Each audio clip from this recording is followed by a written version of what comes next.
마가복음 6장 14절서부터 29절까지 말씀 교독합니다. 이에 예수의 이름이 드러난지라 헤롯 왕이 듣고 이르되 이는 세례 요한이 죽은 자 가운데서 살아났도다. 그러므로 이런 능력이 그 속에서 일어났니라 하고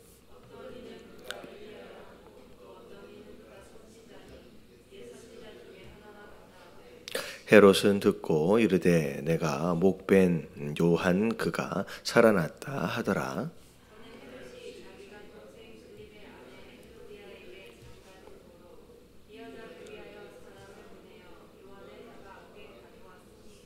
이는 요한이 헤롯에게 말하되 동생의 아내를 취한 것이 옳지 않다 하였음이니라.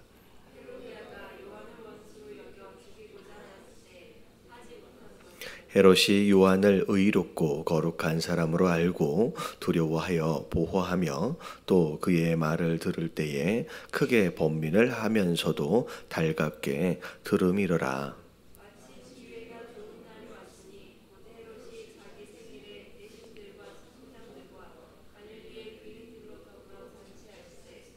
헤로디아의 딸이 신이 들어가 춤을 추며 헤롯도 그와 함께 앉은 자들을 기쁘게 한지라. 왕이 그 소녀에게 이르되 무엇이든지 내가 원하는 것을 내게 구하라 내가 주리라 하고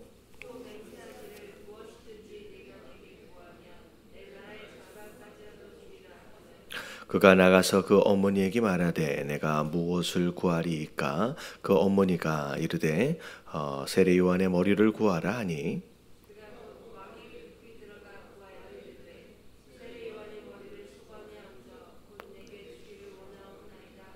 왕이 심히 근심하나 자기가 맹세한 것과 그 앉은 자들로 인하여 그를 거절할 수 없는지라.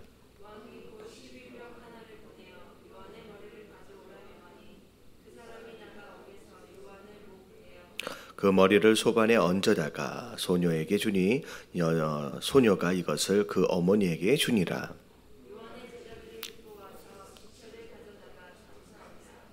아멘. 예수님께서 본격적으로 많은 활동들을 하고 계시는 가운데 예수님께서 굉장히 유명해지셨습니다. 비록 주로 활동했던 지역 자체가 이제 갈릴리 이제 지역이었지만 이제 예루살렘까지 또 그 근방까지 해서 이제 많이 유명해지는 관계로 말미암아 오늘 14절에 보니까 이제 헤롯 왕까지도 예수님에 대한 소문을 이제 자세하게 듣게 되죠. 자, 그래서 오늘 14절에 보니까 이에 예수의 이름이 드러난지라. 그러니까 많은 사람들이 예수님의 이름을 알게 되어졌다라고 하는 그런 내용이죠. 자, 그런 가운데 헤롯이 이제 예수님에 대한 이야기와 소문들을 듣는 가운데 이제 헤롯이 무슨 생각을 했느냐? 세례 요한이 죽은 자 가운데서 다시 살아났도다라고 이제 생각했다는 거죠. 세례 요한과 예수님은 불과 몇 개월 차이밖에 안 납니다. 이게 나이 자체가 태어난 정도가 그렇기 때문에 세례 요한이 이제 죽고 나서 그리고 나서 얼마 안 있다가 예수님이 등장을 했어요. 거의 비슷한 나이 또래로. 그래서 어찌 보면 이제 헤롯 왕 입장에서는 또 이렇게 생각할 만도 할 수 있을 것 같아요. 그런데 자 보니까 세례 요한이 죽은 자 가운데서 살아난 것이다. 왜냐하면 그렇게 하진 않고는 이런 능력이 그렇게 나타날 수 없지 않겠느냐. 예수님의 어떤 말씀과 더불어서 능력으로 이제 능력을 보여지는 것을 그렇게 이제 생각한 거죠. 자, 그런 가운데 이제 헤롯뿐만이 아니라 여러 사람들이 이제 예수님에 대해서 다양한 이제 생각들을 하게 되는데 어떤 사람은 엘리야다. 이제 엘리야는 이제 메시아가 오기 전에 이제 먼저 와서 길을 예비할 자라고 얘기했잖아요. 그러니까 엘리야다. 그리고 어떤 사람은 선지자다. 옛날에 선지자 중에 하나처럼 그렇게 그래서 엘리야 여기서 말하는 선지자라고 하면 이제 주로 이제 큰 능력을 행했던 사람들 가운데 하나가 이제 엘리야 또는 엘리사. 이렇게 생각할 수 있거든요. 그래서 그들 중에 하나 아니냐라고 생각하는 가운데 16절에 보니까 헤롯은 듣고 이르되 내가 목을 벤 요한이 다시 살아난 것이다 라고 이야기를 한 거예요. 자, 이 내용을 이제 사실 16절까지의 내용이 오늘 이제 전체적인 핵심 내용이고, 자, 이제 목을 벤 요한에 대한 스토리가 17절서부터 29절까지의 내용으로 좀 다시 자세하게 설명을 한 겁니다. 그래서 이제 16절까지의 내용을 보면서 그런 거예요. 이제 비록 자기가 목을 베었지만 예수님의 등장한 것으로 말미암아 이 헤롯이 마음에 어떤 마음이 든 것이냐, 이제 죄책감과 더불어 두려워하는 마음이 이제 안에 생긴 거죠. 사실 그래요. 이제 사람이 비록 죄를 지어서 어떻게 보면 죄 가운데 태어나고 또 죄를 지었기 때문에 여러 가지로 이제 많이 망가진 부분들이 많이 있지만 어찌되었든 아직까지는 뭐 우리 인생들 안에 사실 하나님의 형상으로서의 모습들이 많이 남아 있습니다. 그것들 중에 특별히 하나님의 거룩하심을 닮은 모습으로 우리 안에 그나마 요만큼의 거룩함이라 그럴까요? 그런 게 이제 남아 있는 게 뭐냐면 소위 우리가 부르는 이제 양심이라고 하는 거.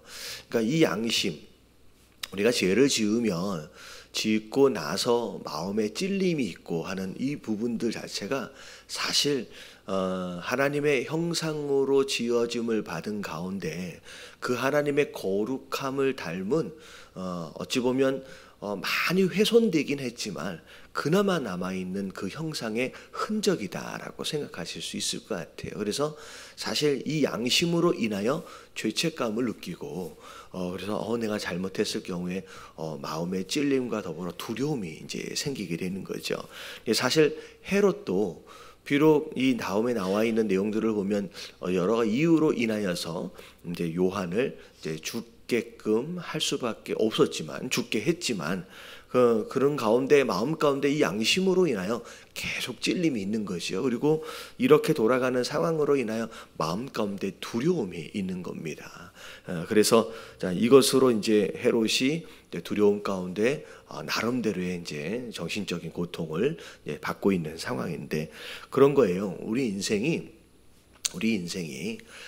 근본적인 이 죄에 대한 문제를 해결하지 못하면 남아있는 양심이나 여러 가지 이유로 인하여서 절대 평안함을 누리지 못합니다.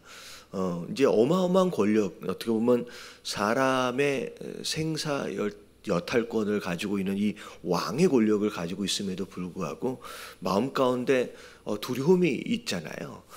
그게 우리의 모습이라는 거죠. 그러니까 근본적인 죄에 대한 문제를 온전하게 해결하지 못하면 이 땅을 살면서 우리 마음 가운데 이 불안함과 두려움과 이런 마음들을 해결할 수 없다라고 하는 것이죠. 그래서 사실 이런 내용들을 보면서 이제 어찌 보면 내가 괜히 죽였나라고 하는 후회하는 마음, 뭐 그런 마음이 들을 수 있을 것 같아요. 내가 괜한 짓을 했나 보다. 근데 그런 후회하는 마음 가지고는 이런 두려움과 죄책감을 해결할 수 없지요. 그래서 성경에서는 분명히 뭐라 그러냐, 그런 두려움 가운데서의 자유함과 어쩌면 평안함을 얻기 위해서 우리가 할 수 있는 최고의 방법은 그 죄에 대해서 뭐 하래요? 회개하라고 말씀하시죠. 그래서 죄에 대한 문제는 우리가 뉘우친다, 우리가 후회한다, 뭐 이것으로 이제 해결될 수 있는 것은 아니고요. 우리가 하나님 앞에 회개하는 모습으로 나아갈 때 하나님께서 용서해 주시고 그 용서 가운데 진정한 평안을 우리가 누릴 수 있다라고 하는 거. 그래서 이런 헤롯도 그런 두려움을 느낄 수밖에 없었던 이유는 회개하지 못하고 돌이키지 않기 때문에 이렇게 그냥 사는 거죠. 자, 그런 가운데 이제 17절서부터 이제 목베임을 받은 요한, 도대체 뭔 스토리가 뒤에 있었는지에 대해서 굉장히 이제 자세하게 설명을 하고 있습니다. 오히려 이 내용들을 보면 사실 예수님이 기적을 일으키셨던 그런 내용들보다 훨씬 더 자세하게 기록하고 있어요. 이 앞에 뭐 마가복음 앞에 이렇게 쭉 우리가 보아왔던 것처럼 굉장히 중요한 사건인 것처럼 느껴지는데 굉장히 아주 간결하게 어떤 사건들을 이렇게 기술하는 내용들을 이제 표현들을 보면 이 17절서부터 이 29절까지 나오는 이 내용은 와, 이게 굳이 이렇게까지 자세하게 기록할 필요가 있었을까 싶을 정도로 굉장히 자세하게 이제 기록을 하고 있어요. 이유 중에 하나가 뭐냐면 이게 이제 세례 요한의 마지막 삶이거든요. 이제 제가 이제 처음 서론에서 마가복음 서론에서 말씀드렸다시피 이 마가복음은 예수 그리스도의 종되어지심, 하나님의 종되어지심을 굉장히 강조하는 그런 뉘앙스가 좀 많이 있고요.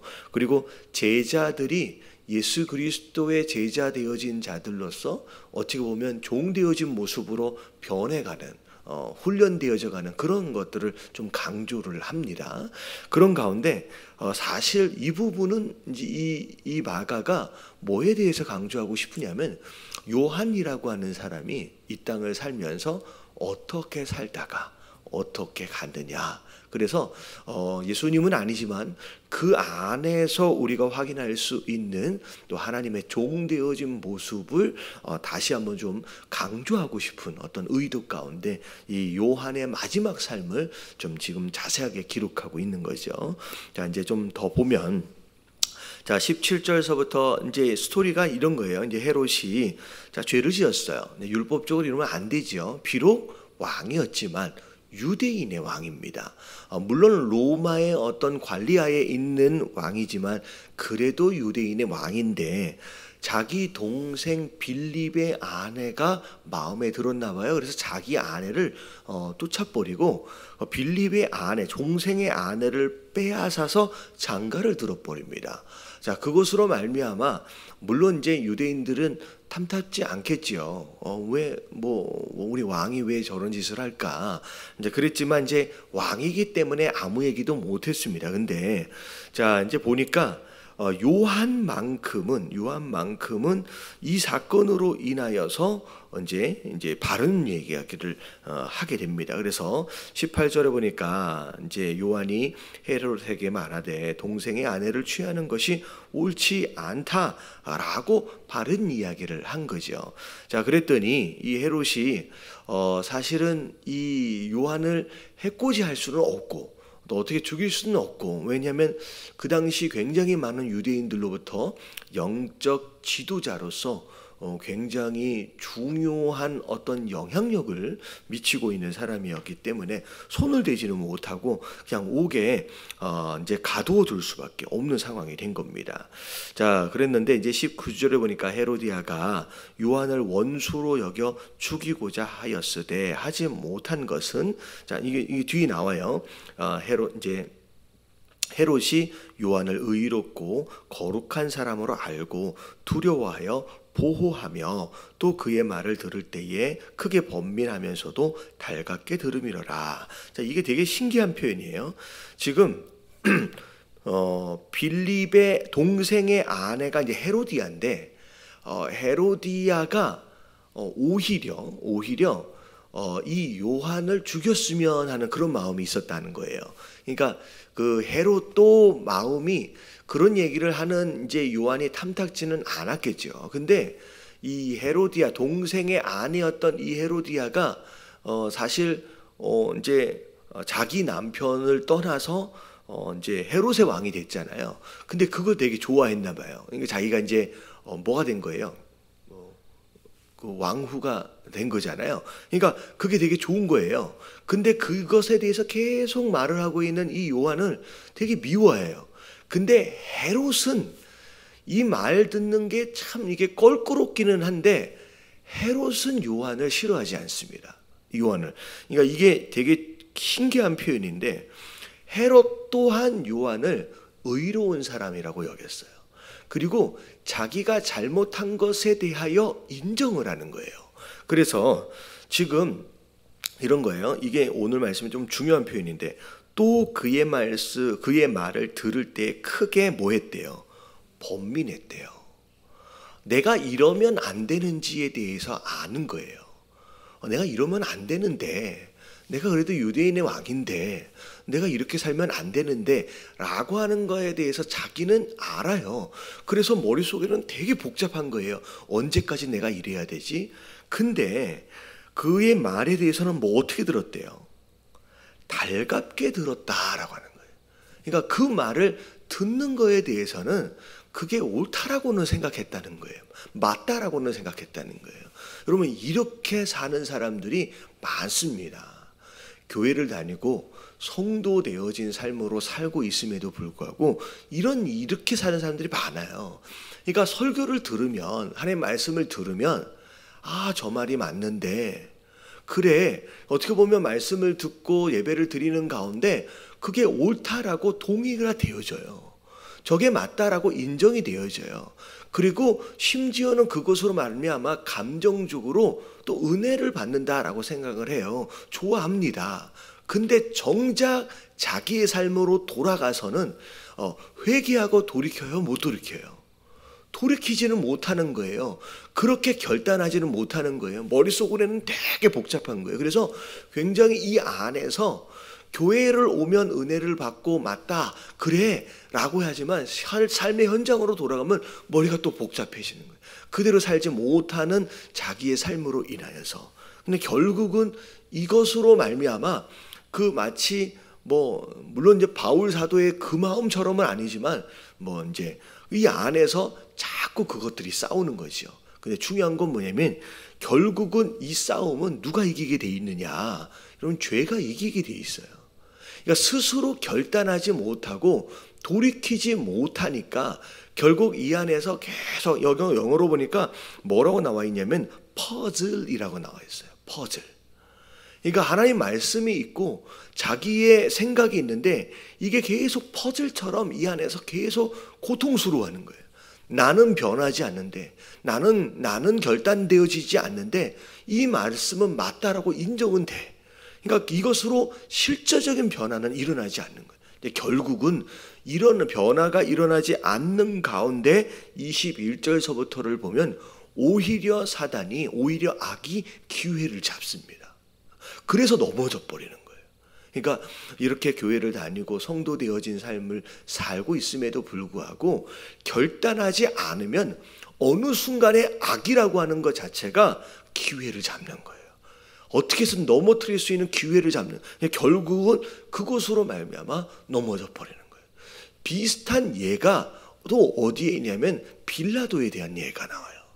빌라도도 이거랑 거의 비슷합니다. 퍼즐을 해요. 예수님에 대해서 이게 옳다라고 하는 걸 알아요.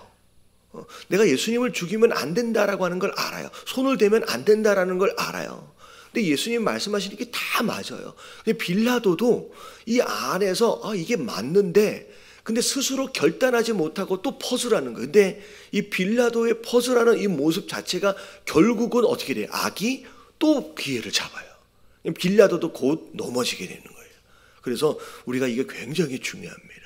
우리가 말씀을 통하여 또 하나님 말씀 주시는 어떤 감동을 통하여 이게 옳은데 이게 맞는데 라고 하는 감동이 있었을 때 여러분 여기서 결단하지 않으면 여러분 거의 99% 악이라고 하는 것이 여러분들을 넘어뜨릴 수 있는 기회를 잡게 될 것이에요.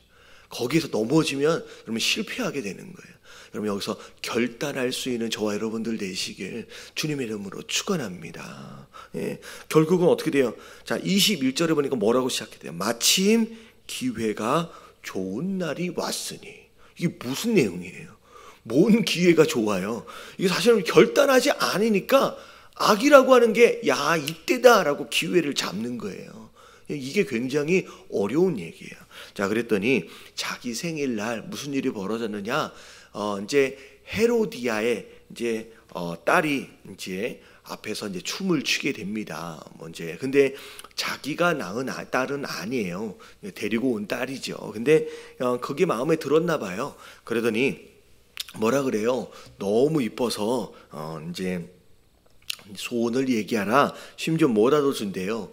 나라의 절반이라도 주겠다. 이게 이제 사실 진짜 그런 마음 가운데 이야기한 것이기보다는 이 왕들이 정말로 소원을 들어주겠다라고 이야기할 때 요 표현을 써요. 그래서 그 에스더 사건 있을 때도 요 표현이 나오잖아요. 네가 뭐든지 얘기라 내가 다 들어줄게라고 이야기할 때 요 표현을 씁니다. 그랬더니 자, 이 딸이 어머니에게 가서 물어봅니다. 무슨 소원을 들어줬으면 좋겠느냐. 그랬더니만 세리 요한의 머리를 달라고 해라.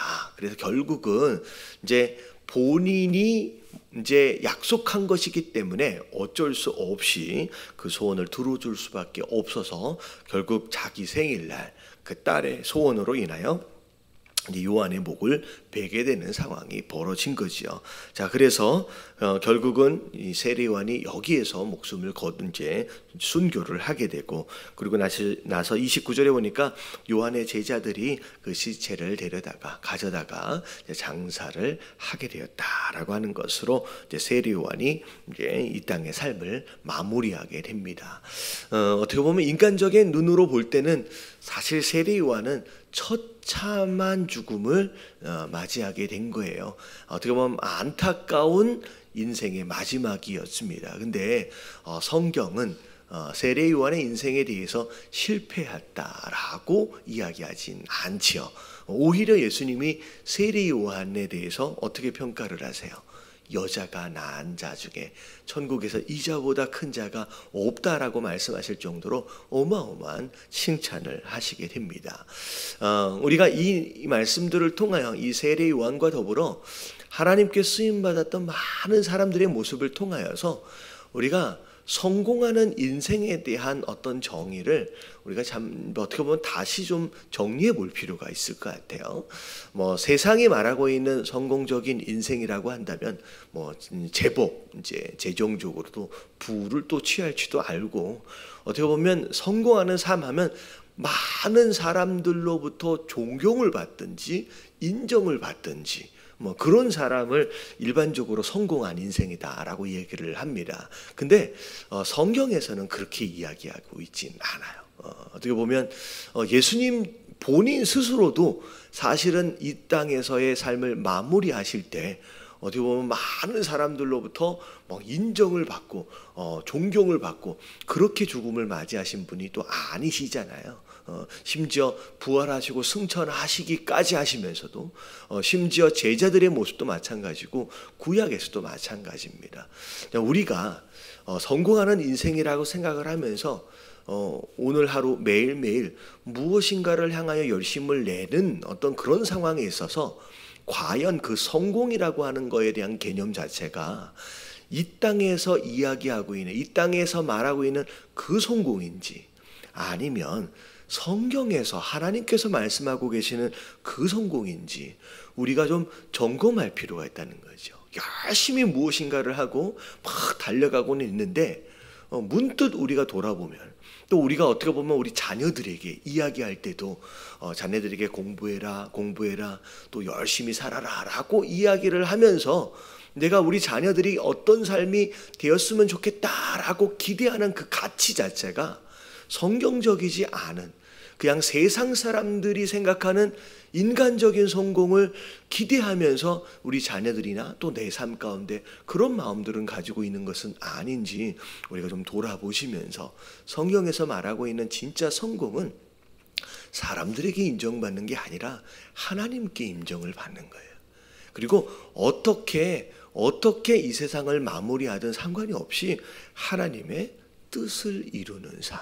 그래서 세례 요한은 광야에서 외치는 뭐라 그랬어요? 소리.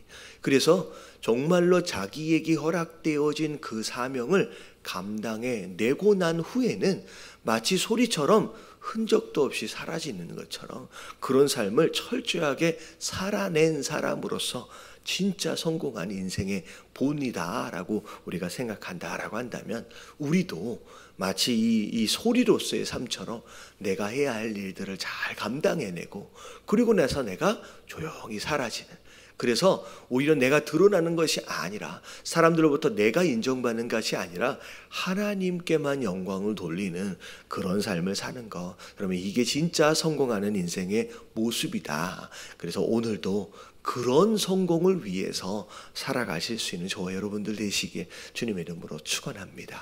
그래서 우리 함께 기도하실 때 하나님, 우리 마음의 이 양심이라고 하는 것으로 인하여서 이 죄를 짓게 되면 우리 마음 가운데 이런 두려움과 죄책감이 들어오게 되는데 하나님, 이 죄에 대한 문제를 우리 스스로 해결할 수 있는 게 아니다라는 거, 하나님, 매일매일 우리가 어쩔 수 없이 또 쓰러지고 또 넘어질 수밖에 없는 죄인으로서 이 죄에 대한 문제를 오늘도 하나님 앞에 올려드리며 하나님께서 주시는 진정한 평안함으로 매일매일 하루하루를 살아갈 수 있는 그런 사람 되게 하여 주시옵소서.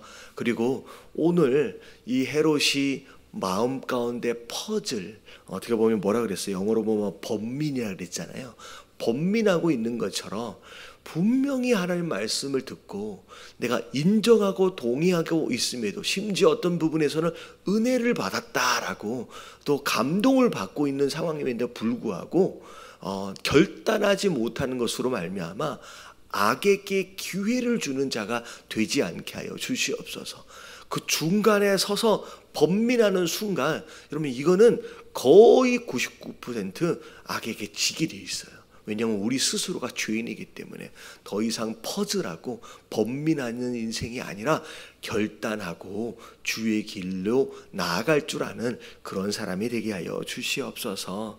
그리고 뭐가 성공이냐? 하나님께서 말씀하시는 그 인생의 성공을 위해서 오늘도 살아가는 사람들 될 수 있도록 해달라고 우리 다 같이 주님 한번 부르짖고 통성으로 기도하며 오늘 하루를 시작하도록 하겠습니다. 기도합니다. 시작. 주님, 하나님